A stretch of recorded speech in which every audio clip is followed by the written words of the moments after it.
Ang programang ito ay hatid sa inyo ng Mod. Huwag mo akong hahawakan. Inis ako sa mga taong masyadong pamilyar. Huwag kang papasok sa kwarto ko. And third, huwag mong pakialaman ang gamit ko. Kapag merong nagbago sa arrangement ng gamit ko, talagang nababadrip ako. Wow! Ang ganda! Ayan na, maabot ko na ang langit ito!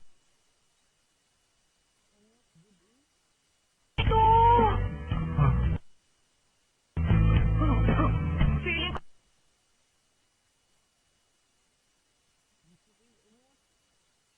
ko lang maabot!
Hindi totoong nangyayari to. Panaginip lang ang lahat. Patutulog lang ako ulit. Paggising ko, babalik na ako sa kwarto ko sa kumbento. Pagbangon ko, magdadasal ako agad. Naririnig ko ng tunog ng mga kampana ng katedral. Wala na akong problema. Tama, ayos na lahat. Sigurado kang ako. Naman. Eh, yung lips. Lips ko?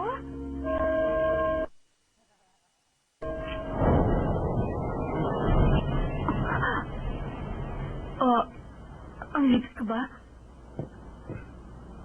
Naaalala mo pa yung mga ginawa ng lips mo? Wala ka rin talagang hiya. Kung ganun, mga lips mo ang... Tama ba? Wala akong maalala. Ni Conte, wala akong matandaan. Nagsisinungaling ka ba dyan? Naaalala mo, di ba? Di ba? Hindi ba? Bitawan mo nga ako. Malaking pagkakamali ang ginawa mo. Hoy, pag ginawa mo pa uli yung ginawa mo kagabi, talagang tatapiasin ko yung nguso mo.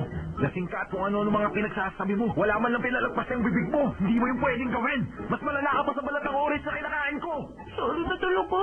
Kung nagsisisi ka, mag-sorry ka sa kanya. Ha? Nag-sorry ka, di ba? Sa kanya ka mag-sorry, wag sa akin. So, hindi ikaw ang nagawan ko nun? Oo, dahil kung sa akin mo yung ginawa, baka hindi mo na ako nakakausap ngayon. Dahil patay ka na.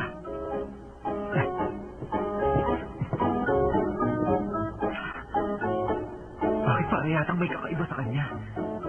Bakit kakaiba yung kinis ng mukha niya?